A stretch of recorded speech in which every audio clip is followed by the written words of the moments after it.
Previously in this chapter, we talked about setting minimum highlights and maximum shadows for most high-quality printing devices. We set those at 5 and 95% or 242 and maximum of 12 for the shadow. Here I'd like to address low-quality printing devices. In particular, I'd like to use something you may have to print to at some point, and that's a newspaper press. Because there are some devices that are particularly low quality, and one of the reasons is they're using low-quality paper. They have very, very different minimum highlights and maximum shadows. And on kind of the lowest quality newspaper presses with the old mealy presses and poor quality paper, they may not be able to hold anything more than like a 20% highlight dot. I know it sounds awful, but it's the truth. And as far as the shadow dot's concerned, anything above about 80% on some of the oldest papers and presses just turns into solid black because there's so much dot gain.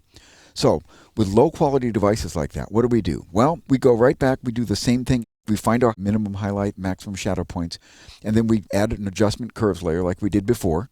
And then we're going to monitor our number 1 point and our number 2, the highlight and the shadow point. And we're going to set our highlight value down around 210.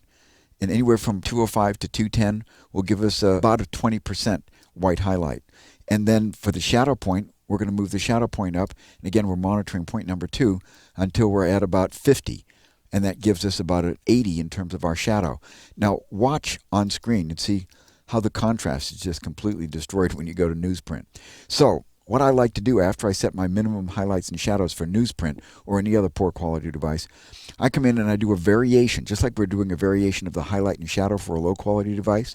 I will also apply a low quality print image version of the overall brightness and contrast. I'm going to lighten the midtone, but the thing I really want to do is I really want to put a significant amount of brightening in the quarter tone and darkening in the 3/4 tone.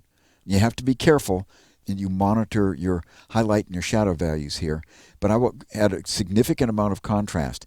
And how much brightening I put, the brightening is really not as important here as the lightening of the quarter tone and darkening of the 3/4 tone. Because when you do this, yeah, it's not going to be as good as the original, but by giving a more extreme S-shaped curve on your low quality images, you can bring back some of that contrast in your image. So that's how I handle low quality devices. I really apply a lot more overall contrast on that S-shaped curve.